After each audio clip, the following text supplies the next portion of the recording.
The floor is all yours, Prityaka. Hare Krishna, everyone. So let me start. If not physically, we are frequently in the middle of a battlefield in our mind. Choices to make between good, bad, and everything in between. The Bhagavad Gita is all the Upanishads in one place and can help us navigate this chaos that is life.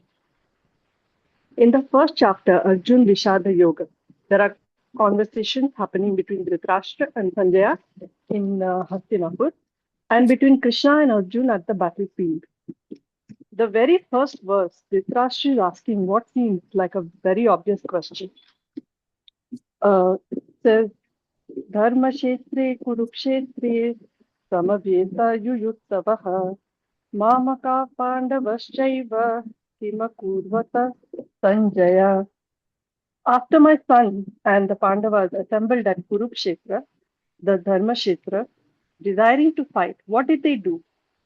There is doubt in his mind, knowing well that his sons are not on the right path. Sanjaya, the one with the divine vision, then proceeds to describe Duryodhana's diplomacy.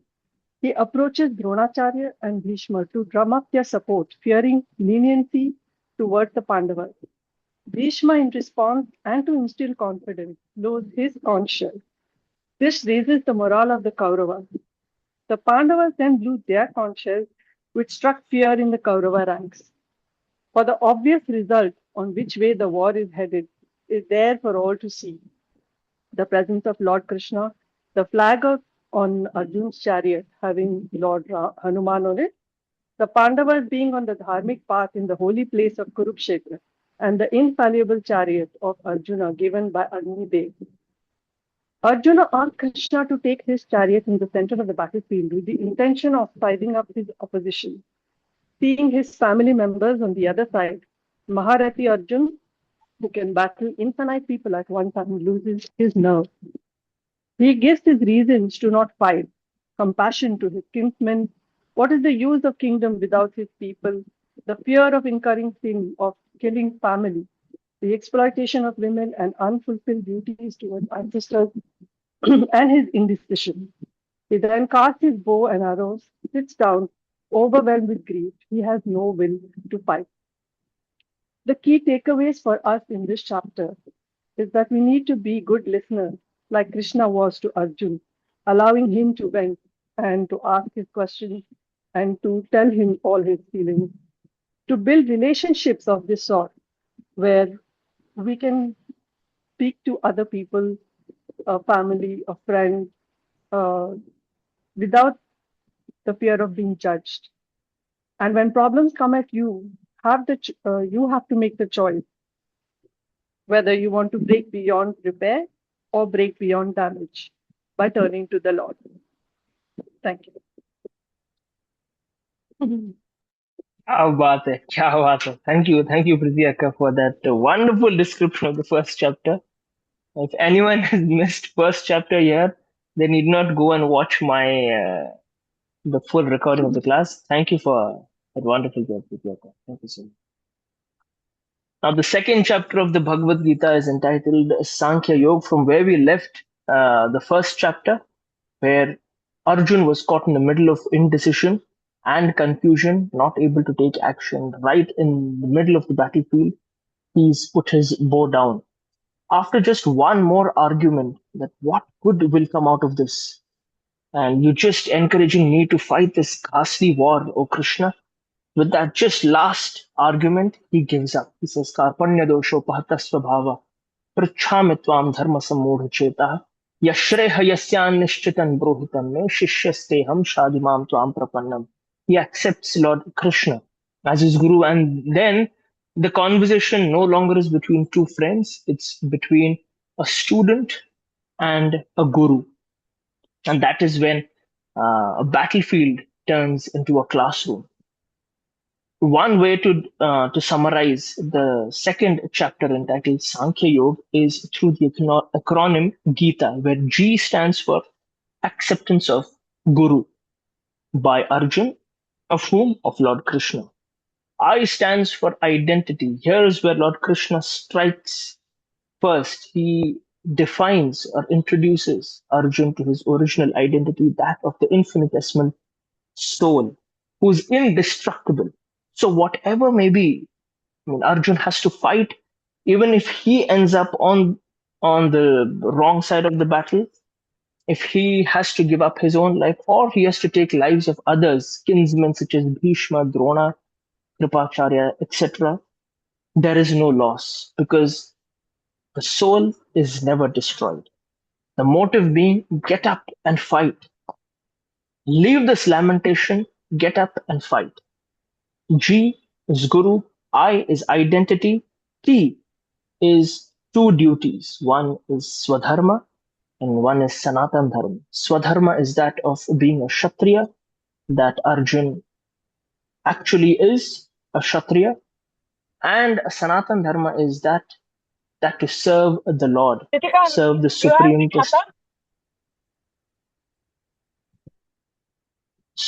supreme personality of Godhead, being the infinitesimal soul, the minute soul, to serve the supreme soul. That is the Sanatan. That are the two duties, and A stands for Atmaram, where Lord Krishna describes the qualities of an Atmaram, one who is equipoised in both Labh, Hani, Dukh, and Sukh. He says, Sukha Dukhe Same Kritva, Labha, Alabha, Jaya, Ajayo, Tatho Yudhyaya Yujyasva, Naivam Papam Avapsasi. Fighting in an equipoised manner will never incur sin. Hence, Arjun, get up and fight. Here ends the summary, or the summary of the second chapter of the Gita. Over to you, Anjana ji.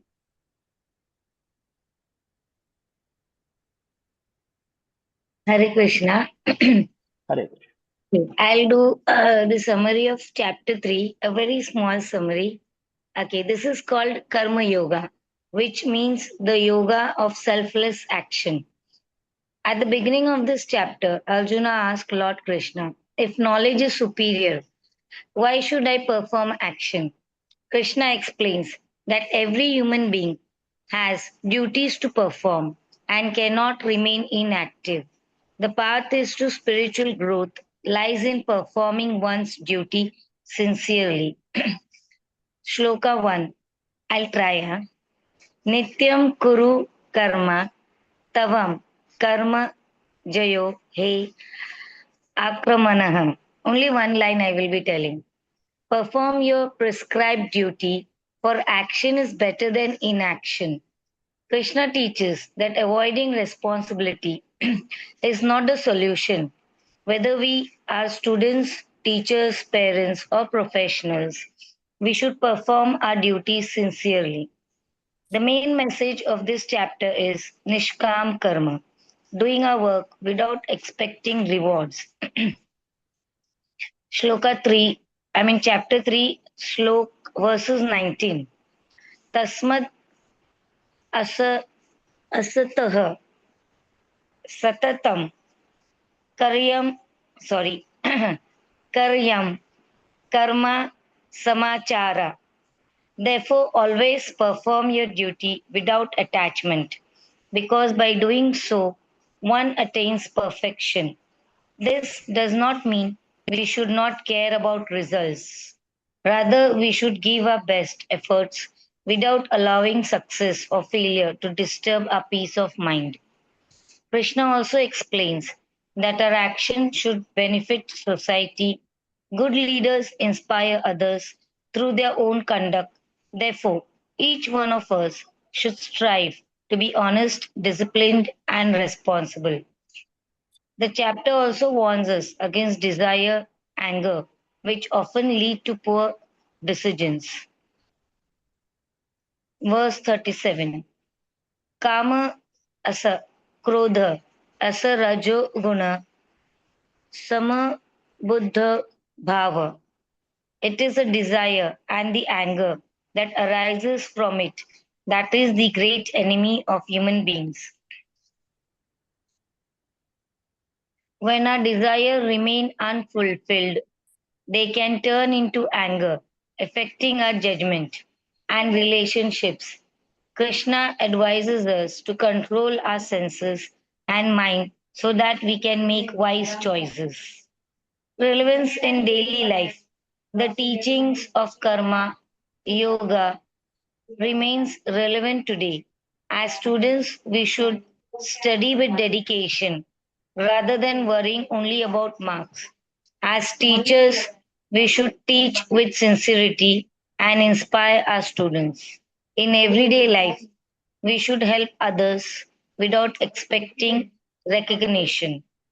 When we focus on sincere efforts rather than outcomes, we become calmer, more confident, and more fulfilled. Conclusion. Work, we should work as work becomes worship when it is performed selflessly. I would just like to add my personal experience when I was reading this. When our desire remain unfulfilled, somewhere turn into anger. But it is not about unfulfilled. When I was teaching last year, my students, I taught them in a very, angry way because students were like that. This year again, I got a class which was very difficult to handle. But then, whole May, I concentrated on my efforts, and the class has turned out to be so good. They are the most notorious class. But then I decided I'm not going to resort to anger. So, somewhere, working on this Bhagavatam has really helped. So, I'm very thankful to Bhagavatam and, of course, to you, Prabhuji, that, constantly hammering is required. Thank you. Hare Krishna.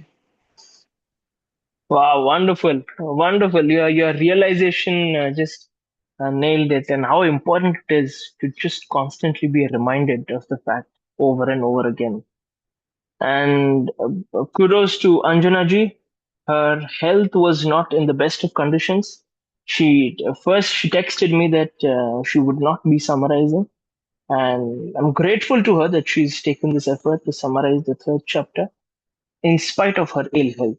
Thank you, Anjana ji, and your realizations, very nice. Loved it.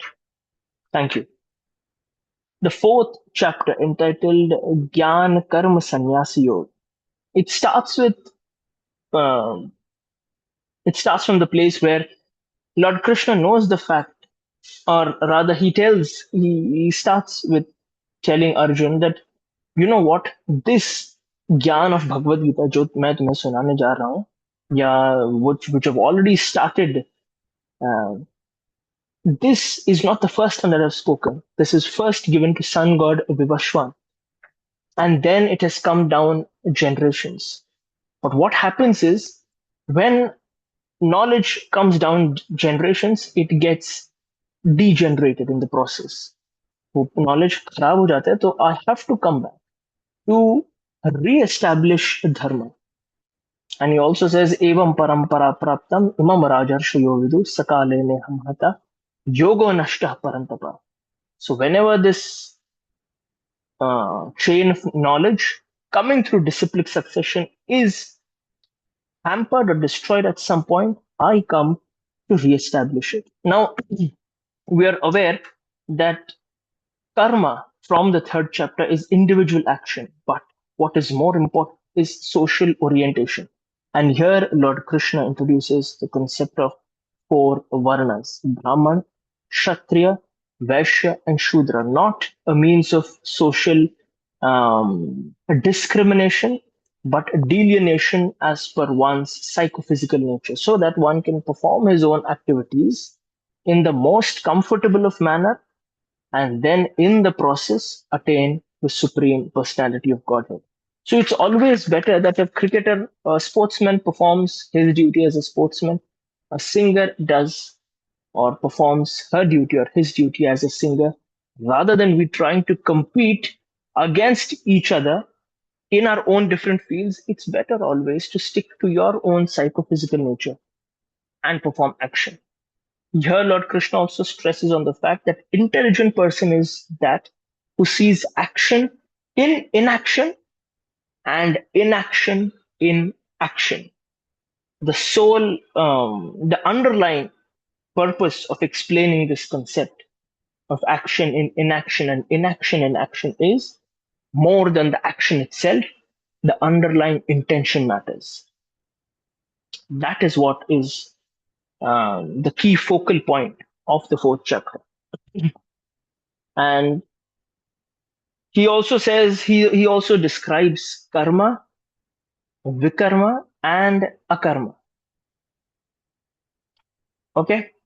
So this is how the fourth chapter, this is what the fourth chapter talks about, of Lord Krishna coming to establish dharma whenever it gets destroyed, and the different types of actions, akarma, vikarma, and karma itself, and how are we supposed to conduct ourselves in a society so that we act favorably to attain the Supreme Personality of God.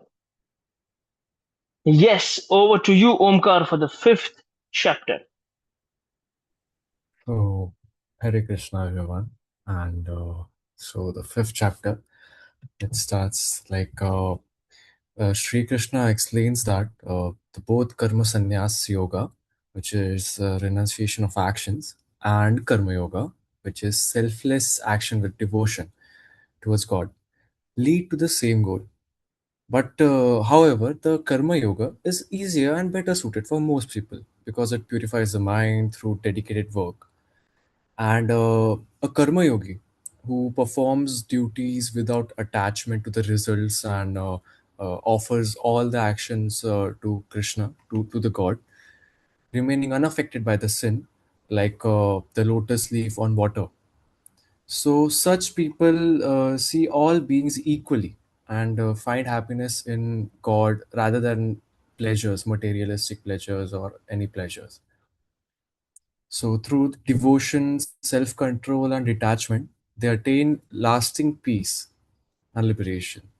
And for the shloka, which is 5.10, chapter 5, 10th verse, uh, Brahmamanya, Brahman, Brahmanya Daya, Karmani Sangam, Tyaktva Karoti Yaha, Lipyate Nasa, Papena Padma Patram, Evam Bhasa.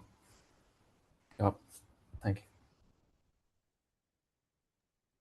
क्या बात है. Thank you, Omkar. Thank you for very briefly touching upon the fifth chapter and making your humble attempt at reciting the shloka 5.10. Thank you. Thank you for that.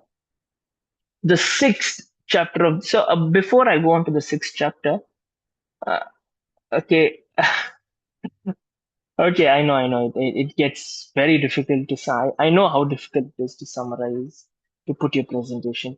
Before I go on to the sixth chapter, there was a question that if you're saying knowledge gets degraded, how many times does Krishna really come? Lord Krishna in his original swarup, that is uh, Krishna himself, he comes once in a day of Brahma. But of course, for to accomplish other tasks, dharma sansthapanarthaya sambhavami yuge yuge. He comes in every yuga in multifarious forms to accomplish this task of establishing dharma. And whenever there is increase of a dharma, he comes there to establish dharma. So he has his own means and ways to accomplish things. All right. Sixth chapter, Dhyan Yoga. Yes, Chaitanya Mahaprabhu, he is the Yuga Avatar for this age of Kali to spread the Hare Krishna Mahamantra. Thank you, Samrit. Thank you for stating that. Perfect. Sixth chapter, Dhyan Yoga. Now, Lord Krishna introduces the concept of the the eight ladders of yoga. And he says that the purpose of this process of yoga is to align to me, is to align your consciousness in me. Now, there are two types of yoga practitioners. One is a yoga rudh and one is a yoga rurukshu. Yoga rurukshu is a very novice, a beginner who's just started taking steps. It's very hard for him. The initial phase of yoga practice can be very hard, can be challenging physically, mentally. But when one becomes a yoga rudh, a determined pro practitioner of yoga, it actually starts yielding results, or you start seeing visible results in front of you. And then he said that your mind, it can be a friend and an enemy both at the same time. A controlled mind is the bestest of friends, and an uncontrolled mind is the worst of enemies. And then he's given various ways how to control this mind. He explains the yoga process, the dhyana yoga concept, where you sit on an elevated platform which is covered by deer skin, go to a secluded place with your eyes half open, focus your uh, breath and focus your vision at the middle of your eyebrows here, and with steady focus on your breath too, keep your mind controlled and devote your consciousness unto me. Listening to this, Arjun says this process sounds बोलने सुनने के लिए तो ठीक है, लेकिन in practice it's very difficult, because chanchalam hi manah krishna tadati balavadrinam.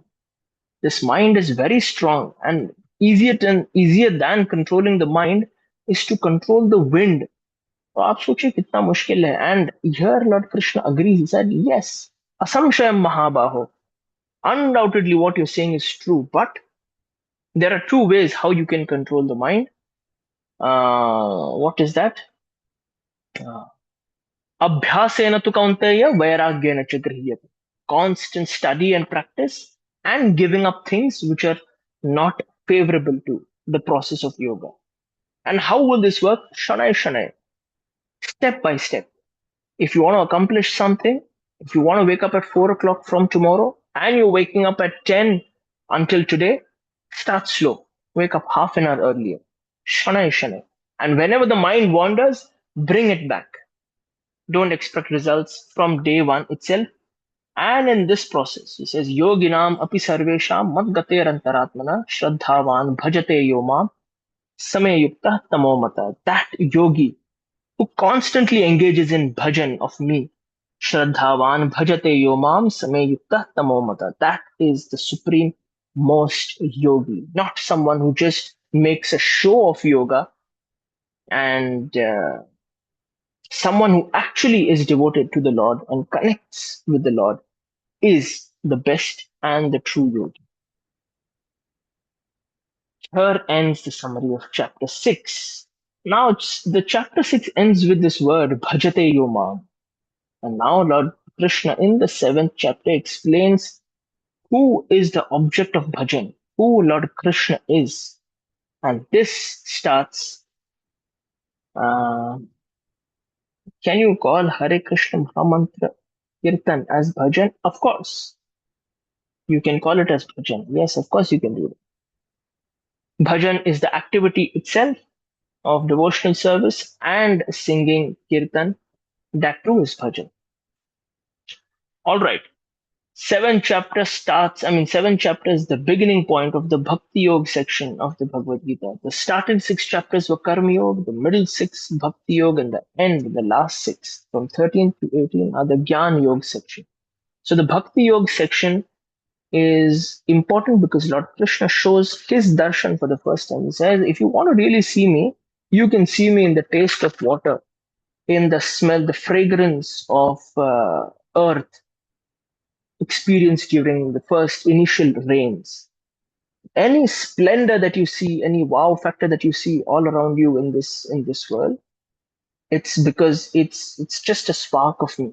In that wow things that you see in the nature around you, know that I am that wow factor. And then he says there are 4 types of people who come to me, and there are 4 types of people who do not come to me.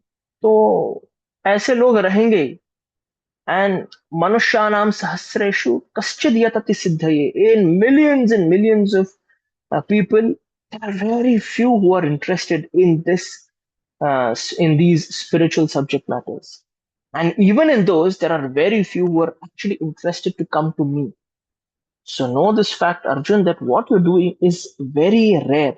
And there are 4 motivations. Here, Lord Krishna talks about 4 motivations to approach the Supreme Personality of Godhead. 1 is Bhaya Buddhi, 2nd Asha Buddhi, 3rd is Kartavya Buddhi, and 4th prem buddhi. And he says, the one who approaches me with prem buddhi, or with an intention or a desire to cultivate a loving relationship with me, which also includes loving devotional service unto the personality of Godhead, unto the Supreme Personality of Godhead, that devotee is very, very dear to me. And here ends the summary of the seventh chapter of the Gita. Uh, Over to you, Samvit.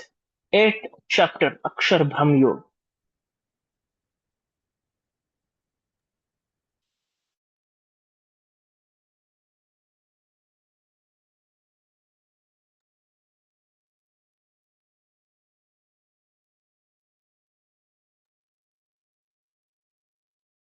You are not audible in case you're speaking. Hare Krishna, am I audible now? Yes, you're audible. Yeah, sorry. So the eighth chapter is entitled Attaining the Supreme. So in the beginning of this chapter, Arjuna asks Krishna to clarify some of the terms for him, like Brahman, Karma, Adhyatma, and he also asks what happens to a person's consciousness at the time of death. So Krishna, in his main teachings, whatever he says that whatever you remember at the moment of death is what determines where you go next. So that practice of constantly remembering him is not like only at the time of death you remember him. That practice is throughout your whole life you remember Krishna, and also at the time of death when you remember Krishna, you will go into two different paths, and one is a path of light which is leading to liberation, and other is a path of darkness which is back to rebirth. And he also describes the cyclical nature of cosmos, material cosmos, where that the universe is, they are manifesting and they are dissolving over like long periods of time. And it also it contracts that the temporary realm with his own eternal spiritual abode, which one can only reach through like unwavering devotion. And I will read one text, one verse from this 8th chapter, 8.5. Antakale च मामेव स्मरन् मुक्त्वा कलेवरम् यः प्रयाति स मद्भावम् यति नास्त्य यति नास्त यति नास्त्यत्र samshayah. Whoever at the end of his life quits his body, remembering me alone, at once attains my nature. Of this there is no doubt.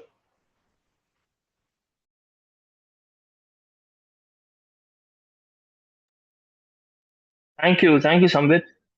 Thank you for that wonderful explanation of the eighth chapter, and for reciting that shlok too. That's one of the most important shlokas of the eighth chapter. Thank you for that.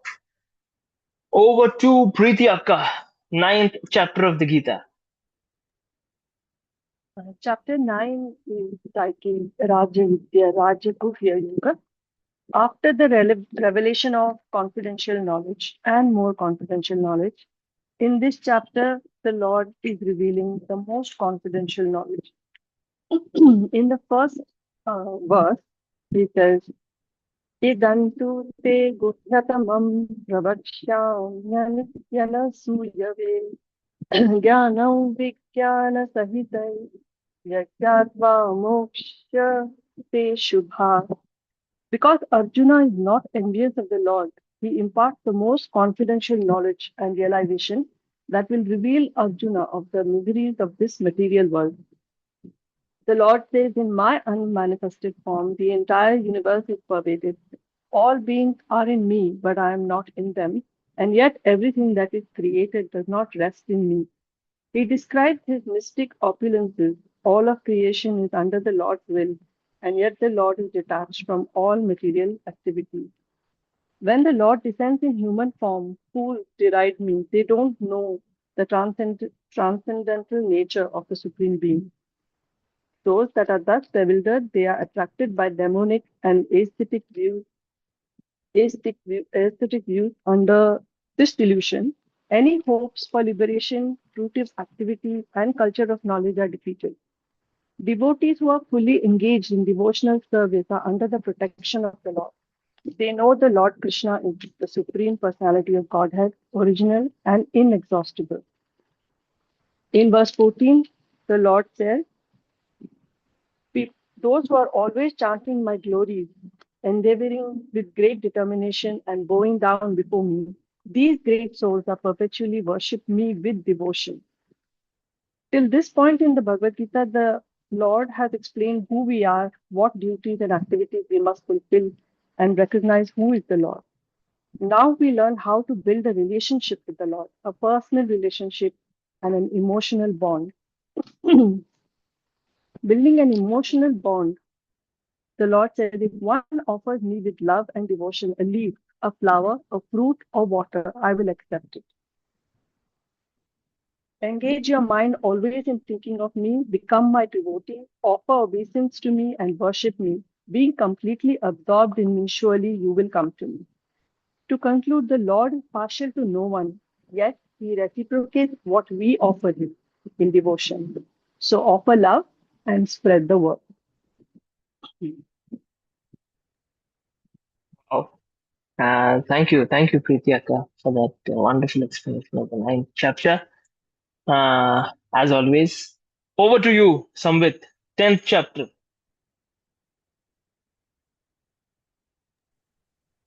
Krishna. The 10th chapter is named The Opulence of the Absolute. In this chapter, this is where Krishna opens up about his greatness. And it is also where Arjuna is convinced that Krishna is the Supreme Personality, and he asks Krishna to describe like his divine manifestation so he can better meditate on Krishna.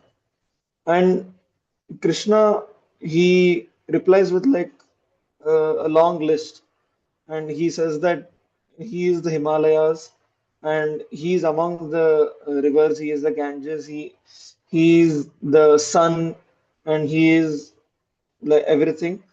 And the point of this chapter is not really the list that he mentions. It is that any being that stands out for its beauty or its power or its excellence is not a part of Krishna's reflection, sorry, is partial reflection of Krishna's own splendor. And this chapter closes with Krishna saying that this list is just a glimpse and his opulence is ultimately unlimited. So it is even the list is like what do you say? Unlimited. It's not only the things that I mentioned. And one shloka from this chapter is 10.8. Aham sarvasya prabho mattha sarvam pravartate iti matva bhajante mam buddha bhava samanvitah. I am the source of all spiritual and material world. Everything emanates from me. The wise who perfectly know this engage in my devotional service and worship me with all their hearts.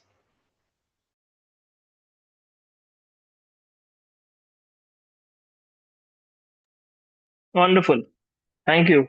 Thank you, Samvit. Very nicely explained. The 11th chapter, Vishrup Darshan Yoga. As Samvit, you mentioned that Lord Krishna said that this is just a glimpse of uh, what my actual potencies are. That intrigues Arjun, and now he wants to see that Vishrup Darshan Yoga, that superfluous form of the Lord that has all aspects of his being into one. And Lord Krishna says that I'll show you that Vishwarup form of mine, but it cannot be seen with these material eyes. So here, take these VR glasses. VR glasses is the Divya Chakshu. He gives him a divine vision to see himself. So there's one thing that is seeing the Lord, and there is another aspect of it that is comprehending the Lord. Yeah. So to comprehend, आप जाके मंदिर में कोई भी भगवान का विग्रह देख सकते हैं, but to comprehend that and to feel grateful of what he's given you, that needs a divya chakshu. yeah, which has to be awarded by Lord Krishna himself or one of his expansions. His expansions mean Guru, साधु और शास्त्र, इनके द्वारा हमें ये दिव्य चक्षु मिल सकते हैं जिनके द्वारा हम भगवान श्री कृष्ण के साक्षात दर्शन कर सकते हैं. And then Lord Krishna shows his Vishwarup darshan, which is as illuminous or bright as 1,000 suns rising at the same time. At first, Arjun is fascinated. He sees, wow, there are these amazing personalities, the Adityas, the Maruts, the Rudras, all the Devatas seen at once, and it fascinates him. But soon, what begins as fascination turns into um, turns into fear because he sees all his relatives, Dronacharya, Bhishma, and all his other kinsmen rushing into the mouth of this Vishwarup, and their heads getting crushed by the teeth of this Vishwarup form of the Lord. And here, intrigued, feared by this whole appearance, he asks Krishna, "Who are you? What is your purpose of showing me this form of yours?" And I'm just not able to comprehend the fact that everyone's rushing into your mouth. They are rushing into death, just like moth. They approach fire. And here, Lord Krishna says, there's this most iconic shlok, Nimitta Matra Bhavasabhya Sachin. That the result of this war has already been decided. As a nimitta, go and fight on my behalf, on my side. What starts as fascination then turns into fear. Now Arjun asks Lord Krishna, ki, please, this form of yours is disturbing me. My mind has lost its equilibrium. It's losing its composure. I cannot stand this form for even a minute. Please return to your two-handed form, where I can focus my heart is in a much peaceful, in a much calm, in a much devotional state, seeing your two-handed form. That's when Lord Krishna withdraws his Vishwarup form and then gives Arjun the darshan of his two-armed form, and he says, "My devotees who are who uh, who are able to focus their heart, mind, and their consciousness on this two-handed form, they are to be considered the best because this is pleasing to them." And here ends the summary of the 11th chapter, Vishwarup Darshan Yoga. For the 12th chapter, over to you, Omkar. Yes. So the 12th chapter, which is Bhakti Yoga. So chapter 12th of Bhagavad Gita explains the Bhakti Yoga, the path of devotion. So the Arjun asks Sri Krishna whether worshipping God's personal form, or the formless Brahman is better. So Krishna replies that both paths lead to the same goal, but devotion to his personal form is easier and more suitable for most people. He encourages Arjun to keep his mind fixed on God and perform all the action as an offering to him. If this is difficult, Krishna advises practicing devotion regularly. So, or like simply giving up the attachment to the results of one actions. Like don't be attached to the results. He explains that develops through sincere effort and constant practice, while knowledge, meditation, and renunciation are all important. Also, selfless devotion brings lasting peace and spiritual growth. Then the chapter ends with Krishna describing the qualities of his ideal devotees, including kindness, humility, forgiveness, compassion, self control, and freedom from hatred. Freedom from hatred. Such devotees are especially dear to him and attain his grace. And for the shloka that I have practiced, I'll just turn my video on. So yeah, the shloka as the practice. Yasman no dujate loko, loka no dujate chayah, harsha marsha bhayo dvegair, muktoya sachame priya. Thank you. क्या बात है. Good one, Omkar. Thank you for making that effort. I know it's not easy, but amazing. Thank you. Good one. How long did it take you to memorize that shlok? Sach bolu to 15 minutes. क्या बात है. Nice. Then I should probably ask you even next week whether you still remember the shlok or not. Yeah, that would be quite interesting. लेकिन ऐसा see 15 minute में तो याद कर लिया, but I was still ऐसे बीच बीच में after 1 hour 2 hour I was just telling that repeating that shloka again. Good, yeah, good, nice. Yeah. See, this puts into the practice of when you have to present, आप automatically ये zone में घुस जाते हो कि अभी मुझे memorize करना ही पड़ेगा. So good one. Yeah. Thank you. Over to you for the 13th chapter, Preeti Akka. Floor is all yours. Chapter 13, Kshetra Kshetrajya Vibhaga Yoga. It begins with this starts the Gyan Yoga section of the Bhagavad Gita, and quite heavy to summarize. Arjuna asked Krishna to tell him about nature and the enjoyer, the field, and the knower of the field of knowledge. Of knowledge and object of knowledge. The Lord replies that this body is the field, the Kshetra, and one who knows the body is the Kshetrajya, the knower of the field. Knowledge is the knowledge of the body, the Atma, and Paramatma. And it is important to cultivate this knowledge so that we can connect to the Supreme Personality of Godhead. To cultivate this knowledge, certain qualities are necessary. Amongst many, humility and pridelessness takes priority.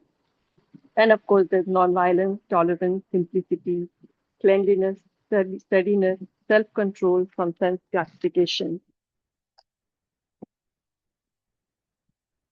In order to cultivate this knowledge, we need to, in equal measure, focus on self-development through sattva, swas, and sadhana, and cultivate loving relationships through sangha, shravan, and seva, and the meaningful contribution involving sacrifice to society or a larger cause. This makes our body or the field, the kshetra, more fertile for the knowledge that we need to cultivate. We learn that the form of the Paramatma is Satchitananda, eternal knowledge and bliss. We are perpetually in the pursuit of happiness and knowledge, in pursuit of this Satchitananda. And our capacity to alter the material nature, to enjoy what we want, is all in the pursuit of Satchitananda. We should use this means to facilitate the nature and cultivate knowledge to serve the Lord. As the last verse says, Kshetra Kshetrajya Yorevam Anantara Jnana Chakshusha Bhuta Prakriti Moksham Cha Ye Viduryanti Te Param. It means those who see with the eyes of knowledge the difference between the body and the knower of the body, and can also understand the process of liberation from bondage in material nature, attain to the supreme goal. In simpler words, in order to attain the supreme goal, we should be chanting. Thank you. Wow. I'll be very honest with you, Prityaka. When I circulated the poll, I was waiting to see who is going to take up the 13th chapter because for me too, it's one of the heaviest chapters to summarize. And I was already preparing myself कि ये तो कोई लेगा नहीं, तो मुझे ही करना पड़ेगा. But then when I saw that you've taken on this Herculean task of summarizing, I was completely sure you'll do justice to it. And you've not proven me wrong. Very good. Thank you for taking up this 13th chapter. Wonderful. Over to Samvit, 14th chapter. Hare Krishna. The 14th chapter talks about the three modes of material nature. So here, Krishna in this chapter, he breaks down how the modes of material nature uh, binds the soul through these three modes. So we have sattva, which is goodness, rajas, which is passion, and tamas, which is ignorance. So every living being is under the influence of some combination of these three at any given time. And Krishna also describes their distinct flavors, like how what is goodness, what is passion, what is ignorance. So goodness brings clarity and knowledge, and it can attach you to happiness. And passion drives ambition and desire, but it breeds anxiety. And ignorance brings laziness and delusion and neglect. And he explains how these modes shape a person's actions, and even where they end up in life depends on these three modes. So the main the main punchline of this chapter, you can say, is that liberation means rising above all these three modes entirely, not just cultivating goodness over the others, or yeah. And Krishna says that devotional service is the actual mechanism for doing that. Like keeping goodness, passion, and ignorance, you have to do devotional service, and since it operates on a plane above the gunas altogether. And one shloka from 14th chapter, which is 14.26. Mam cha yo vichareena bhakti yogena sevate sagunan samatityaitan tityaitan brahma bhuyaya kalpate. One who engages in full devotional service, unfailing in all circumstances, at once transcends the mode of material nature and thus comes to the level of Brahman.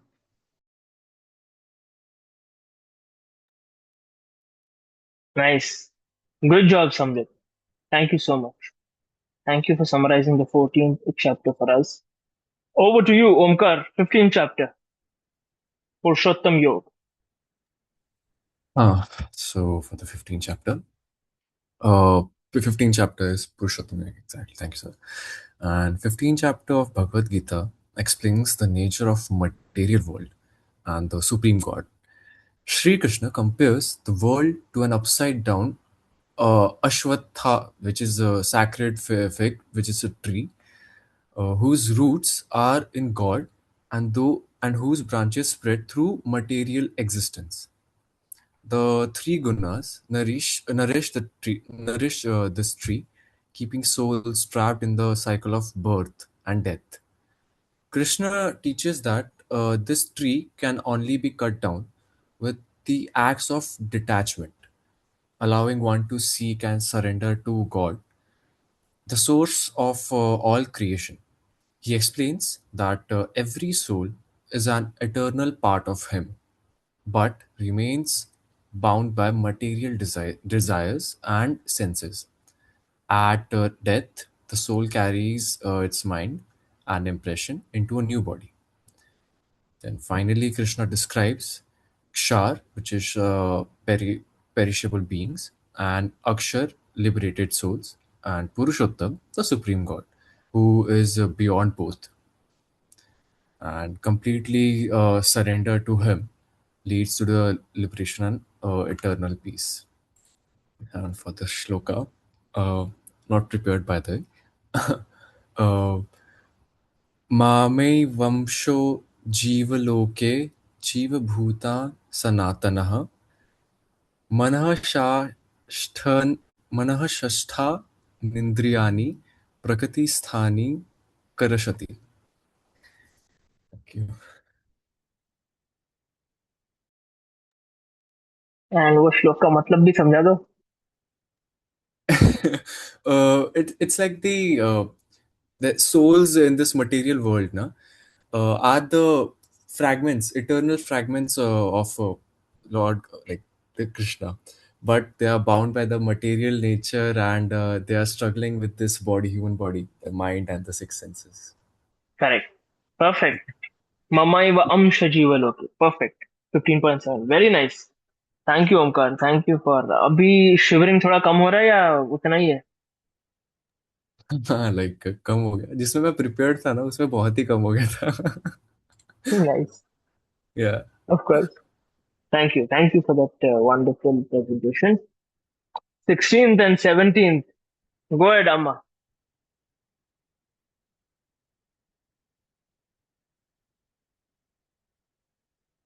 Okay, is she there? Amma, can you hear us? Because you're still on mute.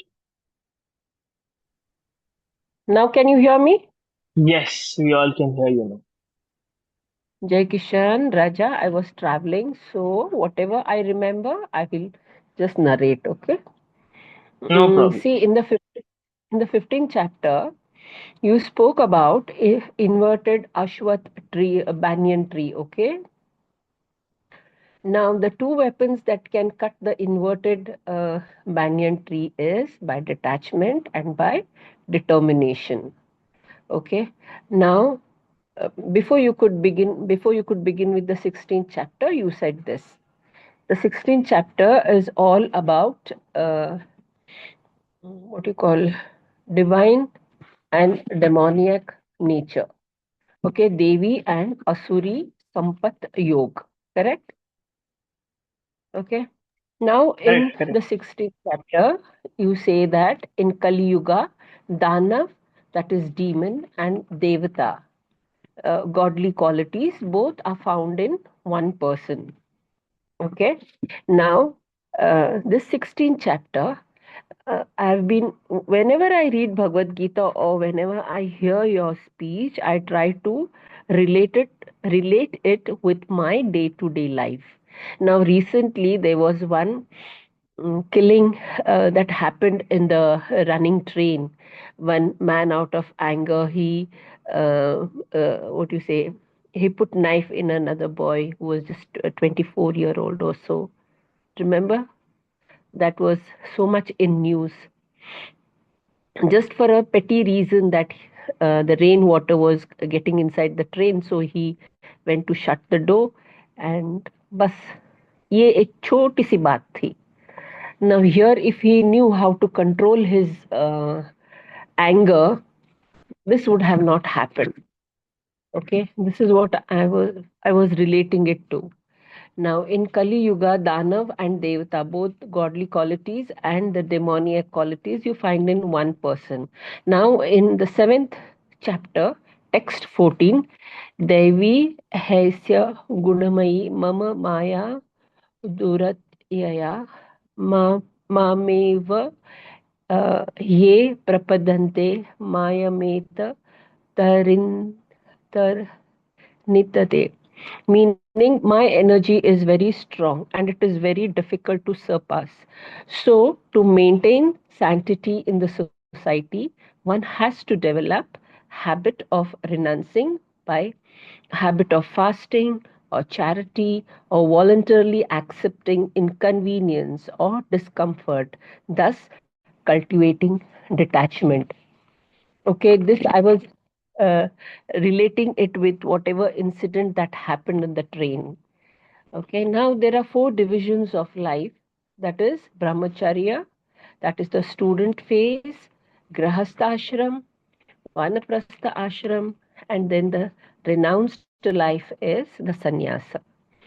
Those of who is a sannyasa, they have a difficult life, and here he speaks, Krishna speaks, he has to be who is a sannyasa, he has to be fearless. Okay, and speaks about tapasya or austerity also. The three pillars are the Guru, Sadhu, Shastra. They play a very important role. And the 4M philosophy, that is map, model, mistakes, and the fourth M is mental muscle. The demoniac qualities, those who are demoniac, do not know what is to be done, what is not to be done. Neither cleanliness nor proper behavior, nor truth is found in them. The three gates to hell, that is lust, anger, and greed. Every sane man should give up this, because this leads to the degradation of the soul. Okay? Whenever one practices any kind of austerity, they should find out from where this is coming from and take the help of the three pillars, so one can transcend and cultivate good qualities, make oneself steadfast in the path of liberation. This Hare Krishna mantra, that is Hare Krishna 16 worded mantra, is by Brahmaji in the Kali Santana Purana. Okay, this is not any ordinary mantra. And then um, in Kali Yuga, you can do your tan ki shuddhi by स्नान by तन की शुद्धि होता है स्नान से, धन की शुद्धि होती है दान से, बुद्धि की शुद्धि होती है दिव्य ज्ञान से, और आत्मा की शुद्धि होती है हरे नाम से. Okay. Now in the 17th chapter, it is all about faith. When you say faith, there is food, sacrifice, charity, and austerity.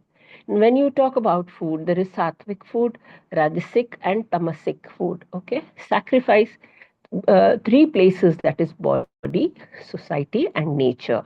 When you say body, it is all about cleanliness, physical cleanliness. Then, when you talk about society, it is association with the sadhus. And when you say nature, it is visit to the temples. Then, when you talk about austerity, that is satyam, priyam, and hitam. Truth and priyam is talk good words, and hitam is speak in such a way that you appeal the other person, not that you say something so bad कि एक बार इस पार या उस पार हो जाए, उस तरह की भाषा न बोले. And then this is all I remember. I have not prepared myself, and nor the Bhagavad Gita is in front of me. जो भी मेरे दिमाग पे था वो मैंने jot down किया है. Then I remember the three त्रिशूल के जो तीन नोकिले होते हैं, वो आदि भक्ति क्लेश, that is problems caused by different I don't remember now. Then one is problems caused by own mind and body, and one is caused by adi bhakti, nature or society. Okay, Jai Kishan, this is all I could remember, and Hare Krishna. Thank you अमा, very nice job. बिना preparation के, बिना किसी लिखित notes के, this is fabulous, very nice and Okay, Krishna. Very nice. Just one small correction. Uh, Uh, the the fact that Hare Krishna Mahamantra, it's written in the Kali Santarana Upanishad, not Kali Santarana Puran. Of course, you must have made a note, but ठीक है, आप बोलते वक्त you must have said Puran, but yeah, it's Kali Santarana Upanishad, and the three spokes, the three what do you call it? Spokes of Durga Mata's Trishul. Does anyone want to help Amma? What are those three? What do those three represent? The three kleshas. Adi Bhakti Klesha is one, Adhyatmik Klesha is one, and Adi Bhautik Klesha is the other one. So it's there is no Adi Bhakti Klesh, that is newly created Klesh. So there is Adi Bhautik, Adi Daivik, and Adhyatmik. Okay. Adi Daivik. Adi, Okay. yeah, Adi Bhautik is by different living entities. Adi Hmm. Daivik is natural calamities and natural happenings around you. And Adhyatmik is problems caused by one's own mind and body. All right, 17 chapters. Wonderful job, guys. I mean, I can't express my feelings in words, you know. It won't, expressing my feelings in words won't really do justice to how I feel right now. Summarizing 17 chapters in the beginning of this journey, I always had this thought in mind or this doubt in mind. ठीक है, मैं class चालू तो कर रहा हूँ, introduction, first chapter, second chapter, but and तक क्या मेरा मोटिवेशन रहेगा? Will I still carry that fuel in me to reach the 18th chapter? And ठीक है, चलो, मेरे में है मोटिवेशन, लेकिन पब्लिक आना बंद कर दी तो what if people just stop coming? Because see, it's a fact. When something is compulsory, you attach any monetary reward or any credible reward to it, there's a higher chance of you showing up. And here, there is only one thing, your inclination. It put me in a difficult spot. It made me doubt my abilities, doubt many things. It made me overthink, but I can't thank all of you enough for us reaching here, for all of you summarizing a chapter on your own. By no means it is easy. आप अपने सगे संबंधी, दोस्त, रिश्तेदार कहीं पे भी जाके उनको उनको पूछना किसने गीता का एक चैप्टर ऐसा समराइज किया जैसे आपने किया हो. If you find two two three, क्या बोल रहा हूँ मैं, एक भी ऐसा इंसान मिल गया तो आप मुझे बता देना. It's highly unlikely. So kudos to all of you, but we are not done yet. 18th chapter, the longest chapter, is remaining. So if I start this now, by the end of the class, I may be the only one who's speaking. बाकी सब सो गए होंगे. So I'll ask. So I want to ask you, how would you be comfortable? I mean, should we? Because this is long, I want to do complete justice to it. I just don't want to rush through the verses. Should we take uh, a longer class tomorrow, or should we complete the 18th chapter next Thursday and Friday? How do you want to do it? Can I get some views? Next week, next okay, next Thursday, Friday. I guess more of Jaikishan, yes, Aman.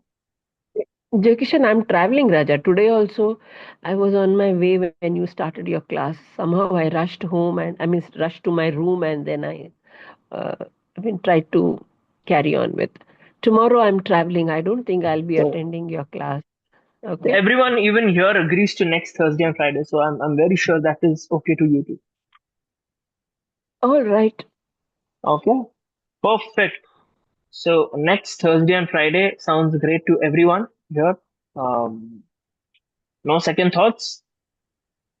We have another week. We have another week that we all congregate and discuss the Bhagavad Gita. And the 18th chapter is very interesting in many ways. It answers one of the most intriguing questions. कि what is the secret of success? सिर्फ effort डालना, सिर्फ मेहनत करना, can it guarantee me success in whatever I'm achieving, whatever I'm vying for, whatever I'm aiming for? सिर्फ मेरे efforts काफी हैं या are there some other ingredients that go into? Because quite often in our journey we see people not so um, capable of things, not so um, capable of doing things that we could be able to perform very easily. वो लोग बहुत आगे निकल जाते हैं life में. ऐसा होता है ना कि जो ज्यादा बुद्धिमान भी नहीं है, बहुत आगे निकल जाते हैं, जो बहुत ज्यादा हार्ड वर्किंग है, बुद्धिमान भी है, काम भी अच्छे से कर सकते हैं, वो कहीं ना कहीं पीछे रह जाते हैं. So what is the secret of success? What ingredients are in place to ensure success? And many such other topics are discussed in the 18th chapter. So do not miss this. Secret sauce. Yes, what is the secret sauce is discussed in the 18th chapter. That's just one part of it. But yeah. So I'll see you all next week. Thank you once again for those wonderful summaries of all the chapters. I will publish this. Of course, I'll share this presentation with you on the group. The link will be shared, so all of you can relish and enjoy your own presentation.